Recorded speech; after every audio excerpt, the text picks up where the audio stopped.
Olá, bom dia família Paz e Bem, sou a Elorixá Adriana, estou aqui no terceiro episódio de uma série de conversas sobre a escravidão, sobre o racismo, mas mais que isso, sobre políticas públicas de reparação, sobre esse movimento organizado que luta por essas políticas a partir de um lugar, do reconhecimento de que os seres humanos que vieram para o Brasil na condição de escravizados, eles pertenciam a povos tradicionais africanos, a povos africanos, seus descendentes. Somos todas, todos e todes que têm como descendentes africanos que aqui chegaram, na condição de escravizados, pertence a um povo que hoje nós chamamos de povos tradicionais de matriz africana. Então, hoje é o terceiro capítulo. Nesse terceiro capítulo, a gente fala da relação do Holocausto da Escravidão com a ONU e a tipificação do Holocausto da Escravidão como crime contra a humanidade, ou como chamamos, crime de lesa humanidade. Então, a ONU, vamos lá. Organização das Nações Unidas nasce em 1945. Antes da criação da ONU, a gente tem a Convenção número 29. A Convenção número 29 é quando os países membros eles assumem o compromisso de abolir qualquer forma de trabalho forçado no mundo, certo?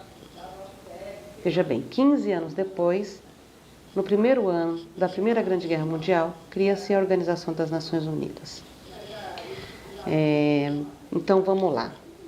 E o que isso tem a ver com a gente? Isso tem a ver com a gente que o Brasil, sendo o último país a abolir a escravatura em 1888, esse crime só é entendido como crime contra a humanidade depois da criação da ONU, até antes, entendido não como crime, mas é feito um acordo, olha, não vamos mais utilizar mão de obra escrava, tá? Porque trabalho forçado, não vai usar o termo mão de obra escrava, não vai mais permitir trabalho forçado. Então, a gente tem essa convenção, 1930, 1945, é criada a ONU, e aí a gente tem, em 1948, a Declaração Universal dos Direitos Humanos. Mas, pasmem, somente em 2001, o Tribunal Penal Internacional tipifica o trabalho escravo como crime contra a humanidade. 2001. Eu fui procurar, fui dar uma pesquisada para poder pegar efetivamente as datas, porque é muito importante. E aí nós temos a forma como, com a Declaração Universal dos Direitos Humanos, e como que isso vai se dando, e aí, como que as coisas vão acontecendo ao longo do tempo. Então, foram mais de 4 séculos de regime escravagista. Mais de 4 séculos. Milhões e milhões e milhões de seres humanos traficados em condições horríveis, em condições nem subhumanas, em condições de total... Eu não consigo achar uma palavra. Eu não consigo pensar uma palavra. Mas, assim, de uma violência no nível mais ápice, assim, no ápice do ápice do ápice do ápice, traficadas para os países. Então a ONU condenou a escravidão e o tráfico de seres humanos escravizados em todas as suas formas. Considerou o trabalho escravo, a antítese do trabalho decente. Vamos lá, a ONU foi criada em 1945. Considerou e considera o comércio transatlântico de africanos escravizados e africanas em um crime contra a humanidade. Considera o racismo sistêmico, né, ou melhor, ele considera que o racismo sistêmico foi incorporado em instituições, culturas e sistemas legais. Reconhece isso. O crime, a escravidão, é considerado um crime contra a humanidade juntamente com o homicídio, o extermínio, a tortura, a deportação ou transferência à força de uma população. Mais de 4 séculos de escravidão. O Brasil, o último país que abole a escravatura em 1888. A ONU se cria em 1945, 3 anos depois. Cria-se a Declaração Universal dos Direitos Humanos em função do Holocausto Judeu. Certo? Não é isso? Se eu estiver errada, por favor, me corrijam. Mas o que eu aprendi nas minhas aulas de história é isso. Que o que leva à criação da Declaração Universal dos Direitos Humanos é o Holocausto Judeu, não o Holocausto da escravidão, que matou milhões, milhões, milhões.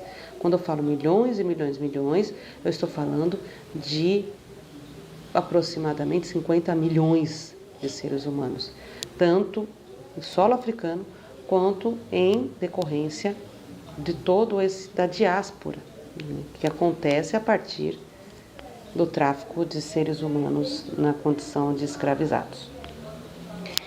E aí você tem, em 2001, o Tribunal Penal Internacional que reconhece a escravidão como crime de lesa humanidade. Repito, 2001. Nós estamos em 2025. Isso significa que faz somente 24 anos que o Tribunal Penal Internacional reconhece a escravidão como crime contra a humanidade. Tá bom? E aí tem uma data. Nós temos uma data que eu confesso que tinha passado frente a tantas datas que a gente faz questão de marcar por conta de que elas nos reportam. Então, 21 de janeiro, 21 de março, 13 de maio, né, que a gente ressignificou, nem ressignificou. A gente trouxe a verdadeira história, né, tirou a nuvem da ingenuidade para essa data. A gente tem o 20 de novembro, mas tem uma data aí nesse meio. Tem o mês de julho, que a gente chama de Julho das Pretas. A gente continua fazendo a discussão, enfim, nós temos diversas datas. Mas tem uma data, 25 de março. O que é o 25 de março?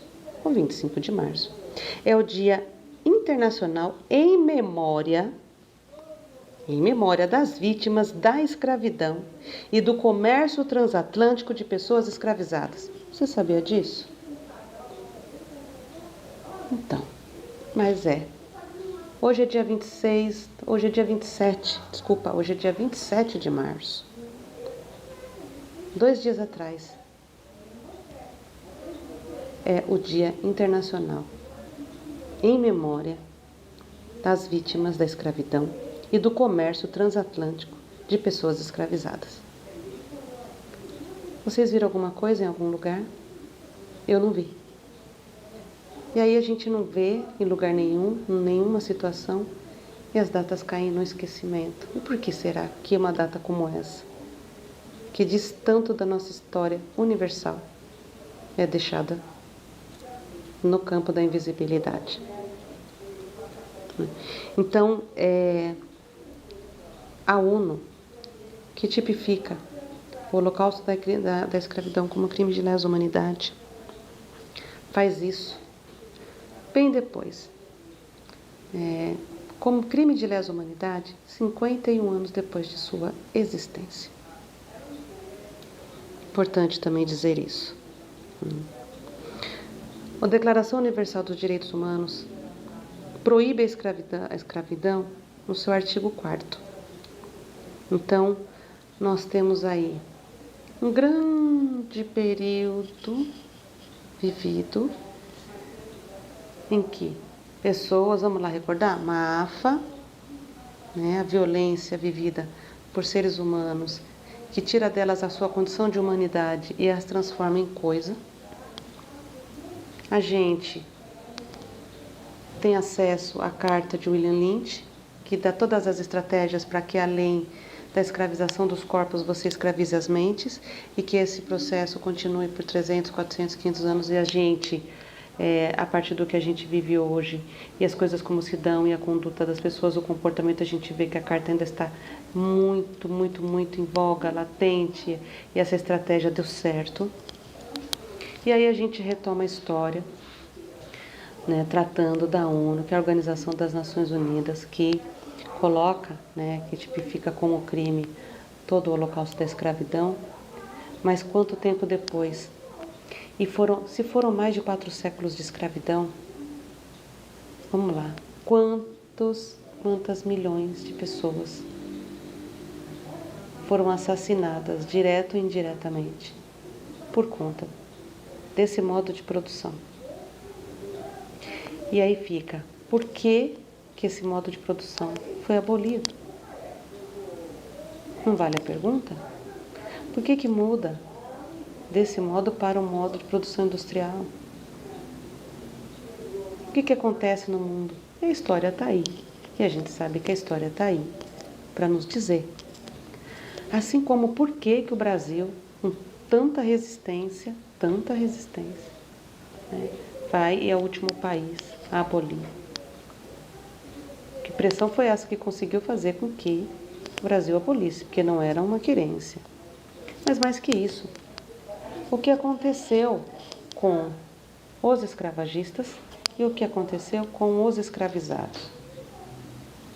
Olha só, o modo de produção escravagista enriqueceu sobremaneira as famílias escravagistas. Encheu de privilégio as famílias que sofreram com o holocausto da escravidão. Essas famílias que sofreram com o holocausto da escravidão, elas, nessa perspectiva, nós temos questões muito sérias para serem tratadas e para serem pensadas.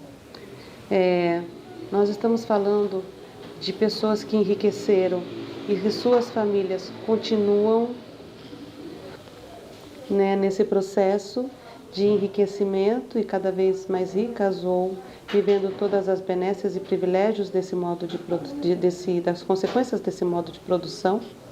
E nós temos aqueles que, mesmo com o fim do modo de produção escravagista, continuam sofrendo consequências do modo de produção a que seus antepassados e ancestrais foram submetidos à força, por meio da violência, a um modo de produção. E que, ao concluir, né, ao se definir, ao se encerrar esse modo de produção, elas continuam vivendo a negação da verdade, a negação do direito, a negação à humanidade, a negação à vida plena, à vida digna, continuam vivendo na marginalidade, vivendo a exclusão e que, mesmo com todo esse processo, se organizam para que a reparação seja colocada na mesa como possibilidade de negociação. Com os que escravizaram, eles se impuseram. Eles impuseram a condição para encerrar esse modo de produção. E foram... a palavra está me fugindo agora. Eles foram... Como é que fala? Eu vou lembrar a palavra. Eles foram pagos, mas não é essa a palavra que eu quero dizer. Mas eles receberam, né, para que soltassem, liberassem, libertassem as pessoas que ainda viviam o regime escravagista, vivessem nessa condição de escravizadas e escravizados dentro de suas fazendas.